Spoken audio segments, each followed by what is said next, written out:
Hi, I'm JD Park, I'm TJ Shelley. and this is One Stop Real Estate. Today we have Janet here. Janet is in title. She works for Prospect Title. Thank you for taking time out of your busy day to come and Sure. do this podcast with us. We've been talking for a while Yeah. that we wanted somebody in title to come, and so we're actually really excited to dive into it. I know that when I first started, title was kind of a mystery. I didn't really know what was going on. But first, I want to have you kind of introduce yourself, just some of your hobbies and things that you provide. I know you're in what is it, government council? City Council. City council. That's what I was Yeah. trying to. So yeah, go ahead and just kind of tell us a little bit about yourself. Okay. My name is Janet Lunt, and I have been in title and escrow for a really long time. 18 years, I think. I kind of lose count, and before that, I was in banking, and I've been married for 40 years. Oh, and I have 6 Congratulations. kids, and they're almost all adults. So we had 4 kids, and then I adopted 2 from Haiti. I have 2 boys that I adopted awesome. from Haiti. Anyway, but before that, I was in banking, and I actually had my real estate license for a minute. And in a roundabout way, that's how I ended up in title, was because, let's be honest, title's boring, but banking is even more boring. So I needed a change, and just thought title and escrow would be interesting, and so kind of got into it that way. Yeah. Yeah. And it's crazy, all the things that you've learned in your past, how they can help you in your new position. All the experience that you have, you can really build on that. So for fun, my husband's a high school basketball coach. He coaches at Corner Canyon. So all of my kids were raised in a gym. And on Tuesday and Friday nights, I'm at the gym yelling and hooting and hollering, and it's really Oh, that's fun. And then I'm also on City Council. I live in Woodland Hills, which is just above Spanish Fork, a little bedroom community. So it's not really that big of a deal that I'm on City Council. Honestly, Can we call you Councilwoman? Yes, Do you like to be call me addressed that way? Councilwoman. And I did have competition. I did run against 2 other people, but not like tough competition. So Yeah. anyway, it's really fun. So you said that you had your real estate license before you went into title. I've heard from other title people that you don't start out in title. Do you find that to be true? Like, do most people start out in some other facet in the real estate industry and then switch over to title? Yeah, it is true. And it's kind of funny because title, nobody really knows what we do. And I say this all the time, even my good friends still don't really know what I do. Uh-huh. But title, you have to know so much because we're the middleman. So we're like in the middle of the transaction, but we have to know a lot about all the other parts. And so working in banking for a long time, and then also having had my real estate license, I knew how to read a contract. And I know about lenders, and I work really well with most of my lenders. We have a good relationship. And so just having those backgrounds has really helped a lot for me to be successful in title. People will call you, we're the problem solvers. We stop fraud. There's lots of things. Right. You just have to know a lot. And we have to always be studying and learning and taking CE classes so that we stay current on all the things. And so, yeah, you can't really just start in title. You do kind of have to have a background in something else. The other way that people get into title is they start out as the runner, right out of high school, and they slowly work their way up through the company. That's another way, just to kind of be around it a lot. Yeah. We also have our own lingo. We have our own words, and a lot of times we kind of forget, and you'll begin a closing and you'll say something and the borrower will say, what? So then you have to break it down for them because we forget that we kind of have our own language in the industry, our own words. Yeah. So explain to us kind of what does title do and what is their role in a real estate transaction? So we are the middleman. Our job is if, say you have a buyer that's buying a house, we get the contract from the agent, we get the lender request from the lender, and it's our job to fulfill all the things that are needed. But we also go through and read things and double check things. So when we first get the order, we do what's called a title search, and we prepare a title report. And on that, it talks about things like property taxes and water rights, and if there's an HOA or if there's boundary line disputes, like so many things. And because we're the middleman, it's our job to go through and just review all those things and look for problems. And I'm really proactive about that. As soon as the title report is done, I literally go through it with a fine-tooth comb and just check everything, because if it's your contract and there's an issue, I'm going to be immediately calling you and saying, hey, we have a problem. If you wait till the end, there's no time to fix it, right? Absolutely. And that's one of my other jobs, is I'm the fixer. It's my job to fix everything. And so if I spot it right away, then I have time to figure out a resolution, and we can work through a lot of things and get them fixed. Most things can be fixed. There's only been one time when I've had something that couldn't be fixed. So Gotcha. What happened there? that was a strange one. That's a whole nother. But sometimes counties create small pockets of properties with separate tax ID numbers for whatever reason. The legal description got messed up, maybe passed down through family, or they kind of did their own deeds. And we had a gal that had a property, she was trying to sell it, but there was a square of property in her front yard that had gone to tax sale, and some random stranger had bought it. Oh, that's crazy. And she couldn't sell her house with that, and so we reached out to the guy. I found him. We reached out to him. Well, he wanted, the reason they buy those is because then he wanted to charge her like $5,000. Yeah. He spent $200 maybe at a tax sale Yeah. for this square of property, but he wanted to extort her for about $5,000. Yeah. That's hilarious. We talked about that. Yeah, just on our barely. last episode, we went over tax liens and tax deeds. Oh, did And you? so we Yeah. that's kind of funny, because we were thinking, we're like, that's a great idea. People do that. Yeah, and so we worked Perfect through it, example. and she tried to negotiate with him, and he wouldn't back down, and we got her a lawyer, and in the end, it's still a rental. Every once in a while, Yeah. she'll reach out to me, because it was like a 2-year ordeal, Yeah. but we could not clear it. So I have to admit, there's been one time when I couldn't fix something, but she refused to pay the money, and he refused to back down. So Yeah. I guess he figures eventually she'll give in. Yeah. So Yeah. when you talk about, I guess, clearing something from title or receiving a title order, do you want to just explain as what the purpose of a title order, title search, title policy is? Yeah. Because I think that's where a lot of people, like, they'll see, oh, I have to pay lender's title insurance or owner's title insurance. And a lot of people, I think they understand that they have to pay it, but they don't exactly know why. So I think just people understanding the why behind, Yeah. I guess, just a title policy and how the orders come in, why they come in would be helpful to know. Well, and I get that question a lot, especially in closing, Yeah. especially when you have somebody that's maybe frugal. Like, Yeah, I hate to use the nitpicky. word tight, but Yeah. somebody that's frugal will get that question. And so what we do is we do a search, and we check for anything on there, and then we clear it. So like sometimes there's an old lien from a lender that maybe isn't in business anymore. Yeah. And oftentimes the title company that did it isn't in business either. And so we have to work through those things and try and get those cleared off the title.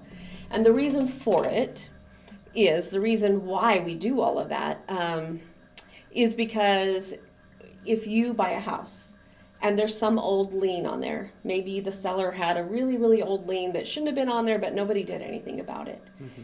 And you buy the house and now you go to sell it, you've got a problem on there. Right. And so the reason that you have title insurance is, if you're a seller, you're going to pay for what's called an owner's policy. And the owner's policy actually benefits the seller and the buyer. So the seller pays for it in a transaction, but it benefits the buyer because the buyer is covered. So if there's something like that and you're the buyer and there's a problem, you can go back to that owner's policy and they have to make it good. And we hear stories of title companies having to fork out like $250,000 or more because they missed something. So that's scary. That's why Right. that's why when we're doing a transaction, I'll go through it with a fine-tooth comb. My assistant will go through it with a fine-tooth comb. And then when we're done, at the end of the transaction, we go through it again. Yeah. Because we want to make sure we don't miss anything, right? Yeah. So the other type of policy that we typically issue is a lender's policy. And when you're a buyer, on the settlement statement and included in your closing fees, you're going to pay for a lender's policy. And that actually protects the lender. So the lender requires the buyer to pay for it, but it guarantees the lender that they're in a first lien position, which means that they're first, right? Yeah. So the reason that's important to lenders is if you're the buyer and you can't make your payments and your loan goes into foreclosure, if the lender's not in a first lien position, somebody else is going to end up with all of the equity, Yeah. and the lender's going to be out of the money, right? Yeah. And so that's why, so buyers will always pay for a lender's policy, and that protects the lender. And the sellers will pay for an owner's policy, and that is something that is given to the buyer, but it also protects the seller. So that actually protects both. Because if you don't have title insurance, the buyer's coming back to the seller, right? For the money or to get it resolved. And I guess this could be a question for TJ. Have you ever seen, or for you, either of you guys can answer, have you ever seen or loaned on a property that didn't require a lender's policy? No. So for our end in lending, we always require a lender's policy, because like Janet said, if Jack down the road has a lien on the house, the preliminary report would tell me how much the lien is for, but we want to guarantee that we get our money back. Mm-hmm. So we have to have that lender's title insurance in place to essentially guarantee that if they sell the property, we get paid back instead of somebody else. That makes sense. Sense. Sweet. Yeah. What does your typical day look like? Is it always the same? Is it crazy? Just kind of go over that. Well, it's always really different, but as far as, I guess, the order of things. But typically, honestly, most of my day is pretty boring. Most of my day is filled with emails. And I always kind of joke that my email inbox is the boss of me. It rules my day, but it does. And so it's emails mostly that I'm answering. You know, it's lenders needing things, real estate agents needing things. You have split title because typically in Utah, the buyers sign at one title company and the sellers sign at another one. So you've got split title you're coordinating with. There's just all of those things. So that's most of my day. Probably my favorite part of the day is doing the closings. I love the people I work with. I love the people that I get to meet. And so that's my favorite part is doing the closings. So usually I'll have a couple closings a day. When it was really busy, I did like 5 to 7 closings a day. That was the average. And at that point, you know, I had a couple of assistants because I didn't have time to do a lot of the processing. But in the economy that we're in right now, it's 1 or 2 a day, which is still pretty good considering the economy. So I'm really grateful for that. Yeah. But we'll do a couple of closings, and then I like to do a little bit of marketing each day. So I try to take somebody to lunch or go visit somebody, or so lots of times they come visit me. So that's a typical day. Yeah. I try not to leave and go home until all the emails are answered, you know, because people, when they email you, they do want a response pretty quick. You can't just leave that sitting there for a while. Yeah. So. Yeah. When it comes to marketing, are you marketing only to real estate agents? Are you marketing to lenders? Anybody in the industry? Yes, anybody in the industry. It's gotten harder since COVID. Before that, you know, you could walk into a lender's office and all the loan officers would be there, and you could wander around and just chit chat with everybody and say hi. Now so many people work remotely or work from home. When COVID happened, a lot of the agents, you know, they all gave up their offices in their real estate buildings, and now they all work from home. And so now it's gotten a lot more challenging to pop in and say hi to people. Yeah. But last year I tried to start doing some things that were more creative. So I have one of my agents he's really an outdoors guy. And my kids gave me a bow for Christmas, and I didn't know how to run it. So I reached out to this agent that he does like backcountry. And I said, hey, sometime do you want to take me and teach me how to run this bow? And so he did. I got some lessons, and it was really fun, and it was good. It was good. And now you know how. And now I know how. And I even that first day I didn't know. Anyway, I had all the bruises to prove it. Right? When you shoot the bow and arrow a lot, you can, if that cord slaps you on the arm, you're going to get some nasty bruises. But I learned how to do it, and it was really fun. It's got a couple bullseyes. So just doing that, and I have a lot of investors, commercial, like kind of some people that are less conventional, you know, transactions. And those are fun because that's where you really learn a lot. That's where the growth comes, at least in my job. So. Yeah, absolutely. When it comes to stepping into escrow, what makes a good escrow officer? Like, what type of personality or traits do you need to be considered a good escrow officer in your eyes? A type A person. Since I am one, of course, that's why I would say that. But, you know, there's people that are like very social and probably could schmooze all day long and you're going to get a million clients because everybody's going to love you. Right. But at the end of the day, you've got to be detail oriented.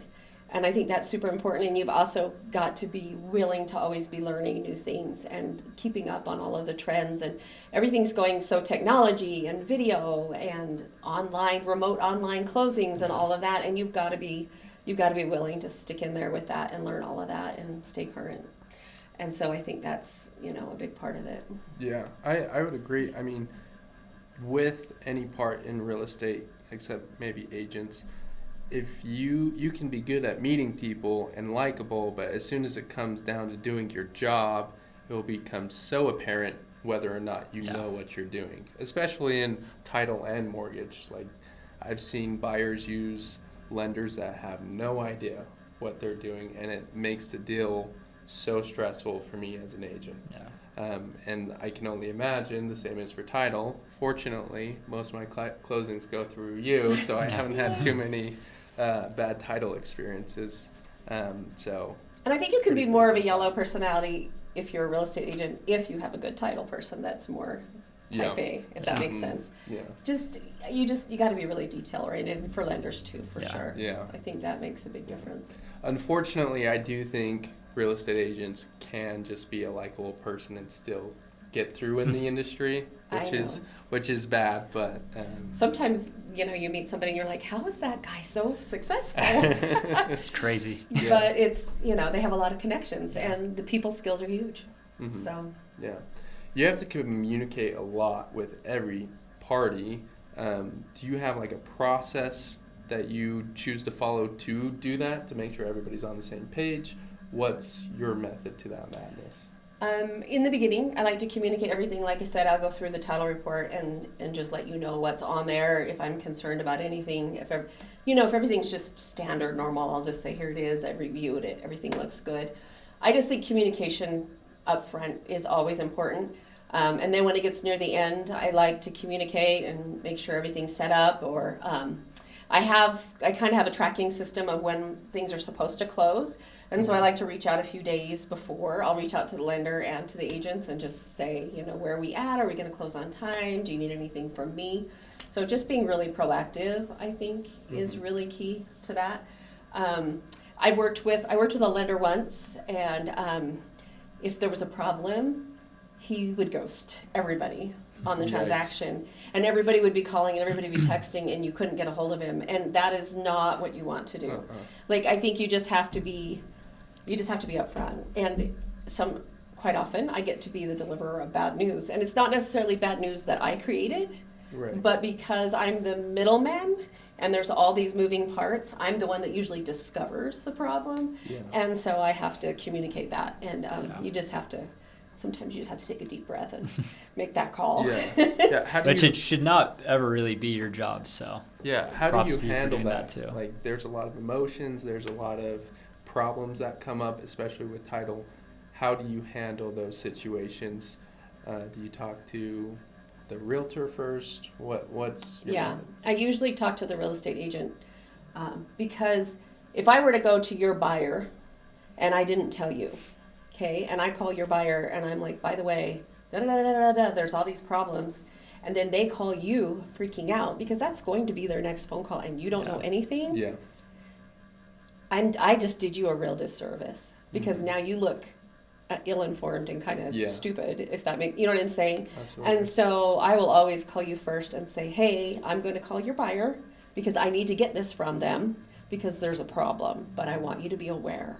And so I'll just lay it all out for you. And any good escrow officer will do that, right? Because we want you to be informed. You're the guy that's leading the transaction. Yeah, and you want to protect us from that looking dumb or stupid. Yep. I'll also be the fall guy. I've taken the blame many times when something goes wrong when it wasn't my fault. But because I'm the middleman, like, I'm willing to do that for my people. Feels more third party. Maybe to the buyer, I don't know. Yeah, well, usually they'll have a long-term relationship with you, or they have a long-term relationship with you. They don't know me. They're going to meet me for a short period of time in the transaction. And sometimes I just have to take the fall. And sometimes it's it is, I mean, every once in a while, it is my fault. Maybe we missed something, but I can fix it. So how I approach those issues when it's emotional is I'll just say, this is what happened, but here's what we can do to fix it. And I think if you always have a solution, almost everything is fixable. Right. You can almost always fix a problem. Almost everything is fixable if you're willing to work hard to fix it. Absolutely. Absolutely. Are there any laws that are placed upon title that you guys have to follow?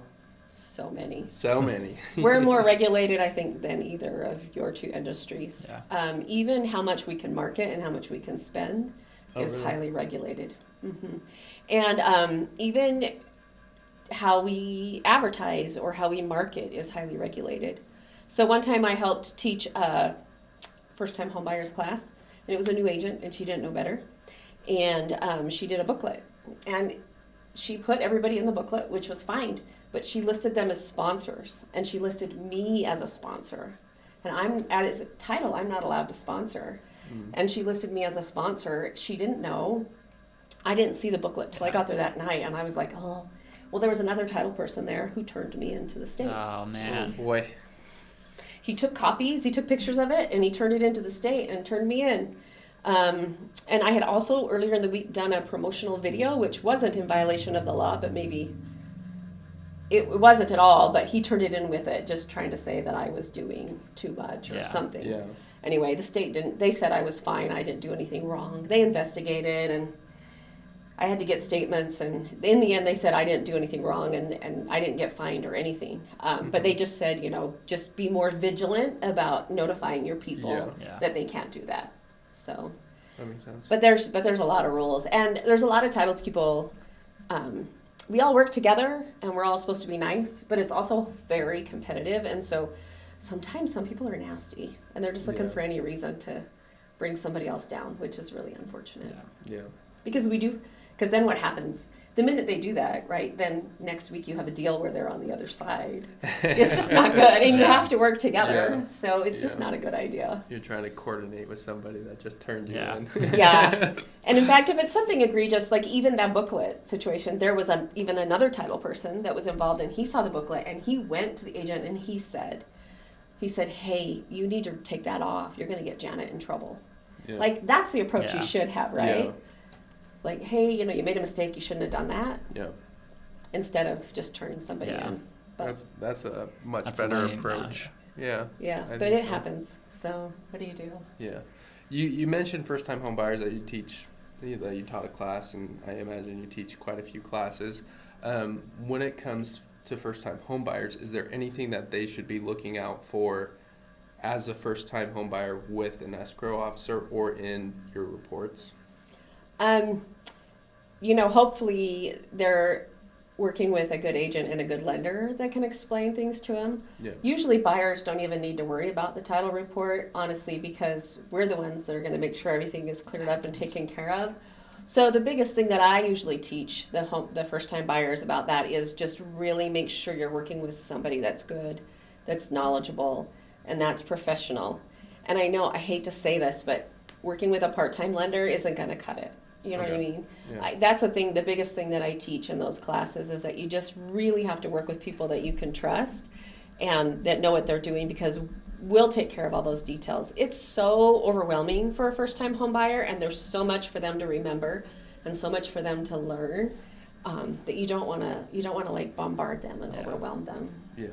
So part-time escrow officer, red flag. Are there any other red flags for someone should be looking out for with title, whether it's a home buyer or even an agent? The part-time thing is just scary because I think part-time people aren't always up on all the regulations and rules and the trends. And then somebody that's willing to do anything, sometimes people cut corners, and I just don't think that's a good idea. I think when you cut corners, that comes back to bite you later. Yeah. And so I think it's really important that you work with people that are reputable and, that do things the right way. Yeah. I think if everybody's doing good on the transaction, like hopefully all Janet has to do is like look good and sign papers. Yes. Ideally. That's awesome when that happens. Yeah. And I'm really grateful. And it is funny. I mean, but we do have, there are certain lenders or agents, that my assistants and I know that, oh boy, you know what I mean? Missing addendums and things not clear and, problems that come up. And I mean, there's some people that aren't as careful. Yeah, but absolutely. Then when you have a type A person that you work with, then it's usually okay. Yeah. On the lending side too, it's nice if you can get to have more confidence if you're maybe missing a signature on an addendum or maybe little things that you need to close and you trust the title company that they can get it. They can get docs back to you fast. They can fund smoothly. It's definitely nice to have. Yeah. Absolutely. With the market and how the world's going with technology, things are changing all the time. How has technology changed your job? Fraud is the biggest way. I feel like it's easier for people to commit fraud now with all of the technology. And that sounds crazy, but we have a lot of things. So we do these things which are called RON, and it's a remote online notary. But now there's those are great, and we're doing those a lot. But now there's a thing where and people have tried to do it for years, but fake sellers. And what that is people that don't really own the property, and they live in another state or another country, and they pretend to be the seller. And so Ron has a way to do that now, and they actually have some biometrics, and you have to get their driver's license, and it all has to line up. So when you're doing an online notary, there's a lot of ways to verify. But with technology, there comes more people that are trying to commit a lot of fraud. We've heard a lot about wire fraud. That's a very real thing, and every title company I know has lost money, a lot of money. At my prior title company, we had a receptionist. She got, one of those emails, she clicked on it, and her email was hacked. She didn't realize, and she was new, and she didn't realize, and she didn't tell anybody. Well, her email is where all the payoffs came into. She had the e-fax. And so we had ordered a payoff from Chase Bank, and the e-fax usually comes right away, and it was delayed. And I remember because usually by the time you hang up the phone, pretty much the payoff is in the email. Well, it took a minute to come through. It was really delayed, and we thought that was odd, but we didn't realize, somebody had intercepted her email, taken the payoff, changed the account number to their account number. And you couldn't even tell. Looked, you couldn't even tell. Yeah. And then they put it back into her email and shipped it like it had come from Chase and sent it to her. So we got this payoff. Now the crazy thing is banks used to, if it wasn't perfect, and a lot of banks still will send we had one the other day that they sent the wire back because the name wasn't exactly. So then we had to call the person and verify exactly how their name was on their account and resend the wire. But Chase didn't, and I'm not trying to badmouth the bank. It's just because they're so big. But they just took the wire, and on the wire we had put the borrower's name, their address, their account number. This is for loan payoff. We had done 5 or 6 things to safeguard it. Yeah. And nobody at Chase looked at it. They just went and put it in that person's account. Well, the money was gone immediately. Oh, man. Oh, boy. And that was, and so the title company, and then the title company, they had been aware that the email had been hacked, but IT hadn't done anything about it. Right. And they didn't notify us, so we had no way of knowing. So in the end, the title company, they took the loss. They made it right for the borrower because it wasn't the borrower's fault. Yeah. But that happens a lot to every title company. It's not and it's the one that I was at before, but but it happens to everybody. We had a case with wire instructions where in the closing she handed the borrower the wiring instructions, said, I won't send you any other wiring instructions. If you get them from anybody else, they're not valid. You only use these. And then in the rest of her communication, because he asked a couple of questions about it, she said again, make sure you use the wire instructions I gave you. This borrower got some random email with some wire and used those, even though he'd been told 3 times. He used the updated ones that came in the email, and the money went somewhere else. And he was out, I think, $80,000. Oh, boy. It was just gone. The money's just gone. So wire fraud is real and scary. It is expensive scary. Lessons. Yes, it is. So now we either hand it to him physically or I send it through a secure email. And the secure email is painful because you have to make a login and a password, but at least I know you got it. Yeah. Yeah. You know what I mean? So Absolutely. anyway, but yeah, there's a lot of challenges with technology. A lot of good things too, Yeah. but a lot of challenges.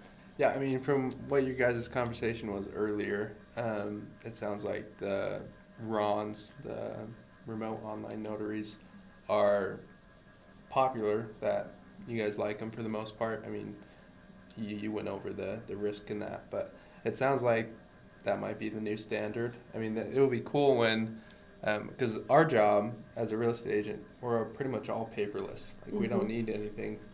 And I know every time at closing, there's a stack of papers so big. So it'll be cool to see if that will ever change, or if they'll still keep it that big.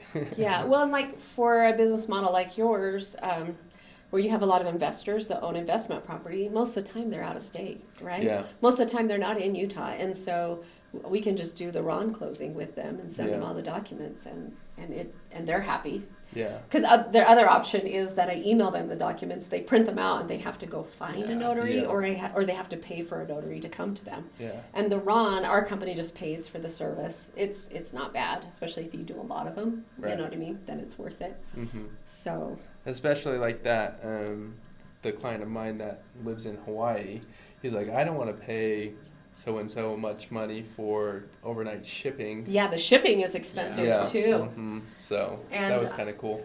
And it took some of the counties a while to accept those online notarizations. Yeah. Because I did some for a couple lenders, and this was years ago, but for a long time you had some of your smaller, like your Juab counties and your San Pete counties, that actually would not accept electronic signatures. Oh, wow. But they all do now. So Progress. I know, getting there.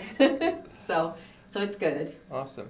So if somebody listening to this wanted to pursue a career in title, what advice would you give them?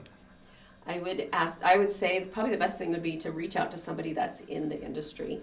I was in banking, and when I made the change, my bank got purchased. It got bought out by a big conglomerate, and I knew I didn't want to stay because the whole culture was changing. Yeah. And so what I did, and I think it was a smart way to go, is I reached out to somebody in the business, and they got me on a book. The book that you study is about this thick. They got me the book to study, and then I was able, like, they kind of mentored me. So I was able to ask a lot of questions, and luckily I had a background. But I would just say reach out to somebody that's in the industry. Lots of times title companies are hiring, and you can get in as an assistant and learn it from the ground up. But also, if you have a little bit of a background and you feel confident, or maybe you're just super smart, you can get those materials and just study and take the test. Absolutely. That was another question I had, was with the pay structure for an escrow officer. Is it based on how many transactions you close in a year? Is it salary? What does that look like? That's crazy. That one's kind of a hard one to unlock because it's different for everybody. Okay.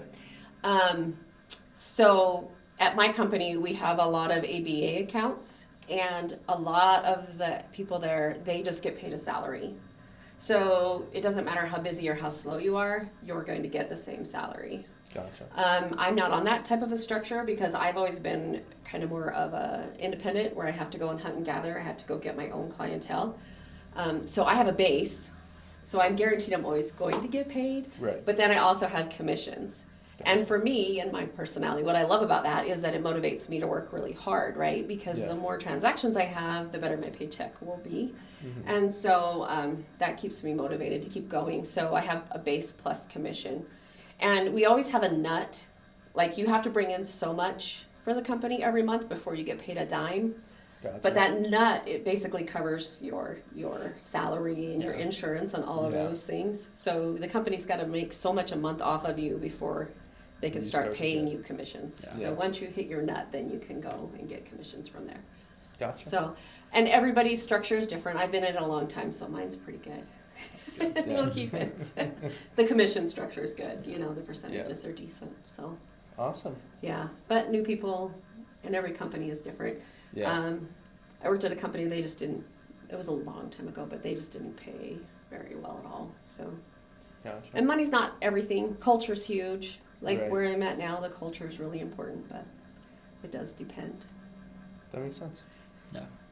Well, sweet. Yeah, thank you for coming. Thank you Yeah. for spending the time with us for this past 35 minutes. I know, and uh, title's so boring, and I'm sorry about that. It's No, just we not learned. exciting. So, yeah.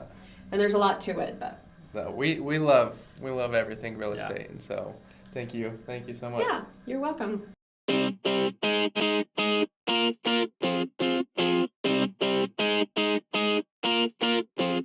The One Stop Real Estate Podcast is a production of Vision Real Estate. I'm TJ Shelley with First Colony Mortgage, NMLS 1674331, with First Colony Mortgage, company license 3112.